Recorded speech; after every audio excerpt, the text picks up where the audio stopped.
sharp 4. Before our opening game, Charant called me to his office. Barham, I had you pegged as my utility guy this year, but the plain fact is that you've out-hit, outfielded, and out-hustled Duncan, which is another way of saying that second base is yours. He stood, shook my hand. You've come a long way from last year, Seth, a long way. I was sky high, but I knew Duncan wouldn't take being benched lightly. He'd push himself harder, and Charant wouldn't wait on me. A slump, a few errors, and I'd be riding the pines. That night, the Tribune predicted we'd take first in our league. The writer said Jimmy and Todd might carry us to the state title. I bet every guy on the team cringed when he read that. I know I did. Nobody wants to be picked for first. You win, and all you've done is what you're supposed to do. Finish second, and you've had a lousy year. We opened on Sunday afternoon with a road game against Carlmont. Warming up, I was so nervous I thought I'd never be able to play. I was trying to wrap my mind around everything that was coming my way.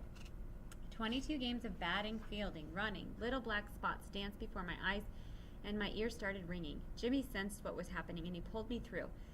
He asked me questions, forcing me to think about one thing at a time. Was the infield soft or hard? What direction was the wind blowing? How much foul ground behind first base? Those questions killed the time before the game. Suddenly, the umpire yelled, "Play ball!" Devin Maxwell stood in to lead off. I took my place on the on-deck circle. The waiting was over. Maxwell took a strike, then a ball, then hit a loud foul to left on the 1-2 pitch. He popped to second. "Go get him," Jimmy said to me. It hurt to swallow. That's how dry my throat was. Carlmont's pitcher started me with a slow curve outside, then came back with a fastball strike.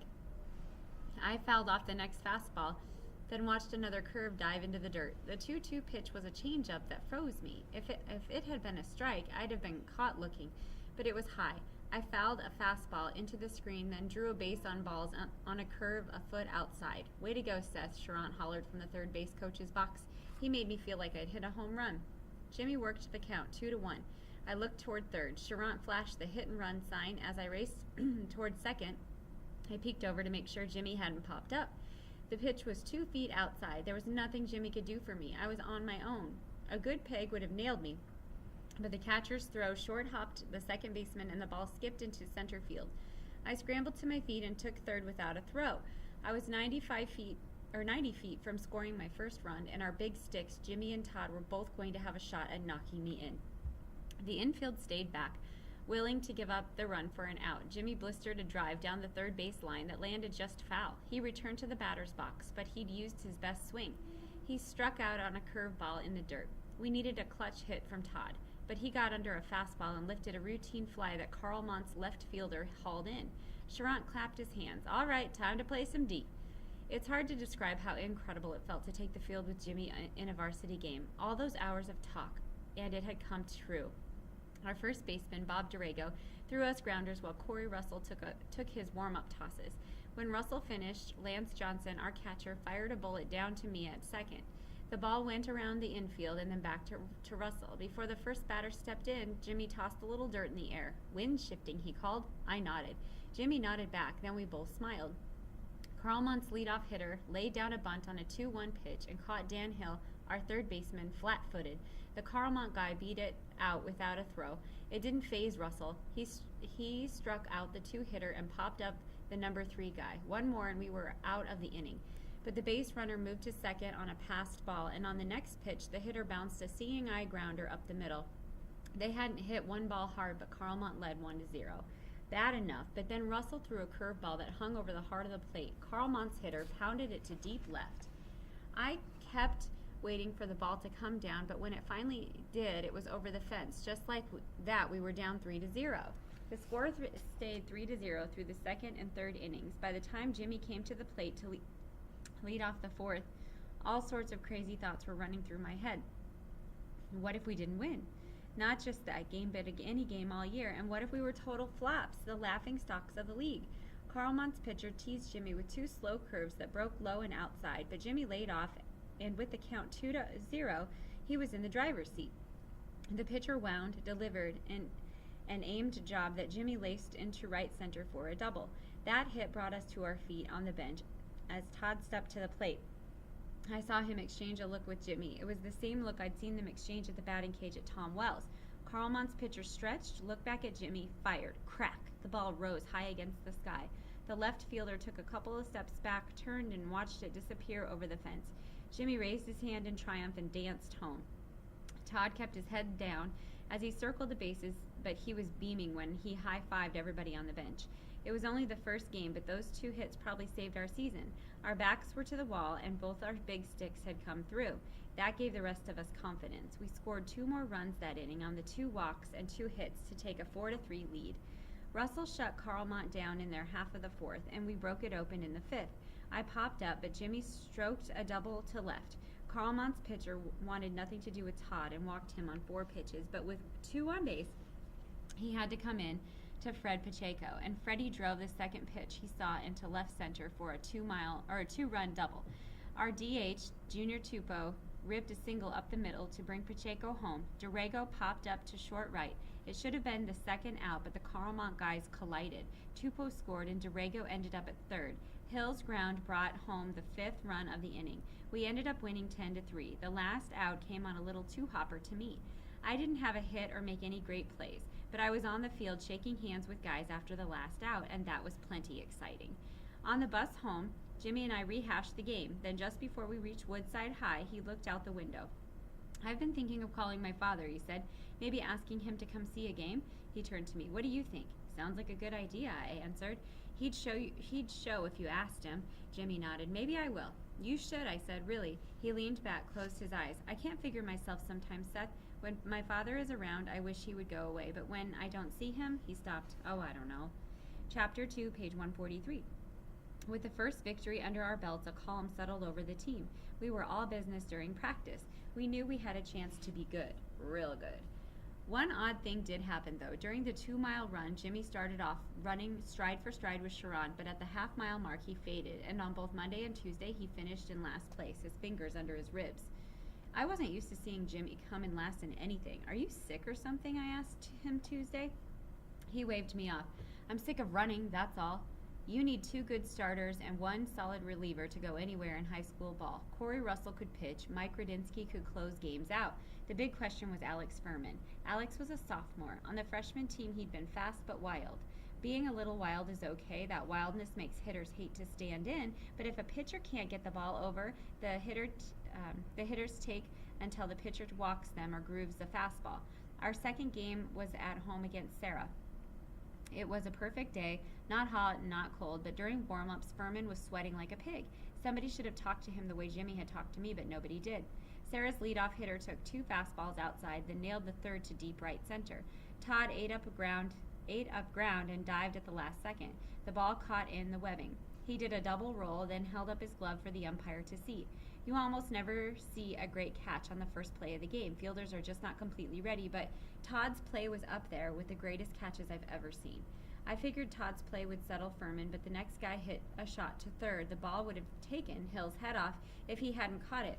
The third out came on a hot smash to Jimmy. In the book, it was a 1-2-3 inning, but Furman hadn't fooled anyone. Sarah's pitcher was Joey Garibaldi. He played with Jimmy on Belmont's Babe Ruth team. "Sit on the fastball," Jimmy told us. "He can't get his curve over." It was good advice, only Jimmy forgot to mention that Garibaldi had a live fastball. He sawed off Maxwell's bat with a hummer that Maxwell dribbled down the second for the first out. But he came in with a hanging curve to me, and I banged that pitch up the middle for my first hit of the season. Garibaldi went back to his fastball against Jimmy, and Jimmy fouled the first 2 off. With an 0-2 count, Garibaldi should have wasted a pitch, but he came back with a third straight fastball. What a mistake. Jimmy ripped a drive to left that cleared the fence by 20 feet. Sometimes a lead settles a pitcher down, but Alex was still awful in the second. Sarah's leadoff hitter roped a single to the left field. The next hitter flied out deep center, but the batter after lined a single to right. Alex walked the next guy on 4 pitches to load the bases. Sharon came out. "Throw the ball just like in practice," Sharon said. Alex nodded his head about 30 times, but his first pitch to the next batter had nothing on it, and the Sarah guy blistered a ground single to center to drive in 2 runs and tie the score. When Alex saw Radinsky starting to throw in the bullpen, he completely fell apart. He plunked the next guy in the back to reload the bases, then gave up a double that cleared them. By the time Radinsky got the call, we were down 6-2. But we didn't quit. Jimmy nailed a single in the fourth, and Todd cashed him in with a triple. Todd scored on Pacheco's single. In the sixth, Maxwell doubled. I moved him to third with a ground out, and he scored on Jimmy's sacrifice fly to left. That made it 6-5, but we had only one more at bat. Hold them, Charant called to Rudinsky as he took the mound in the top of the seventh. Rudinsky nodded, then gave up a single to Sarah's leadoff hitter. The next batter laid down a sacrifice bunt, moving the runner into scoring position. Rudinsky got a pop-up for the second out, but the batter after that ripped a liner into center field for a single. The base runner was off on contact, but so was Todd. He fielded the ball on one bounce and fired a bullet to home. That ball never was more than 6 feet from the ground. Johnson caught it, spun around, and put the tag down. "You're out of there," the ump yelled. That play pumped us as we came in for our last at-bat, but the bottom of our lineup was due up, and not one of those guys had managed to hit. Dorrego drove a loud foul to left, but struck out on a slow curve. Dan Hill fought off a couple of curves and ended up bouncing a single to center. A good at-bat. Lance Johnson took a rip at a fastball and belted a long drive to left. While the ball was in the air, we were shouting our heads off because it looked like it had a chance to get out of the park or at least go for extra bases, but Sarah's left fielder stuck up his glove and got ice cream cone, 2 out. I moved to the on-deck circle as Maxwell strode to the plate. Talk about your guts churning. I was afraid Maxwell would make an out and we'd lose. I was afraid he'd get a hit and the game would be on my shoulders. I was afraid Charant would yank me and send up a pinch hitter. I was afraid he wouldn't yank me and I'd strike out. Maxwell worked the count full, then he hit a flare to short right. I didn't breathe as I watched the right fielder close on the ball, dive, and have it skip off his glove. Maxwell took second when the ball dribbled off into foul territory, and Hill moved to third. I looked down to Charant. Was he going to pull me? He clapped his hands. "All right, Seth, a little bingo." I took a couple of vicious practice swings, then stepped in. I figured the pitcher would figure I was taking all the way. So I decided if I got a fastball, I'd hack at it. And I got it, a fastball, belt high on the outside corner. I swung level, rolling my hands over. I didn't pound the ball, but I caught it solid. As I took the first steps out of the box, I watched the second baseman jump. For a second, I thought he'd snare it. But the ball cleared his glove by 6 inches, a clean single. Hill trotted in with a tying run. The right fielder tried to make a play on Maxwell, but Devin had the afterburners going, and he slid in safely. We'd won 7-6. The guys surrounded me, pounding me on the back and shaking my hand so hard my shoulder hurt. We whooped it up all the way into the shower room. When the noise quieted down, Jimmy pulled me aside. "Some of the guys are planning a victory celebration tonight at Hewitt Park." "Sounds good," I said as I dried myself off. "Sounds real good." And it did sound good. I felt like celebrating. Like lying back, looking up at the stars, and drinking a few beers with the guys. It wasn't until after dinner that I thought it through. It was a crazy risk. Crazy for Jimmy. If he got caught, it would be the second strike against him. One more screw up after that, and Charant would kick him off the team. Not exactly the way to impress Major League scouts. And crazy for me, if I got caught, I'd be suspended from the team. Charant wouldn't give second base to Duncan and stick me on the bench. And there was something else too. I'd given my word to my mother. I'd made a promise to myself. After dinner, I phoned Jimmy. "Listen," I told him, "let's skip Hewitt Park. We can catch a movie instead." There was a long pause. "I don't feel much like a movie," Jimmy finally said. "You could come over here. The Braves are on the tube." Another long pause. "I think I'll just stay in, Seth. Maybe go to bed early. I'm pretty tired." I hung up, but I felt restless all evening. I couldn't watch the game. I couldn't do schoolwork. I took a shower, and with the water pouring over my head, I found myself thinking all sorts of crazy thoughts. There were too many things I wasn't sure about. When I came out of the bathroom, my mother was at the kitchen table reading the newspaper. I went out to kiss her goodnight, but instead of going back to my bedroom, I sat across from her. I figured I could maybe get one thing cleared up.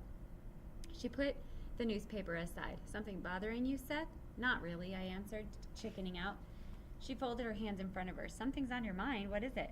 "Well," I said, looking away, "I was just wondering if you think you'll ever get married again." My mother laughed, a quick, embarrassed laugh. "What brings this up?" "I don't know," I answered. "It's just something that came to me while I was in the shower.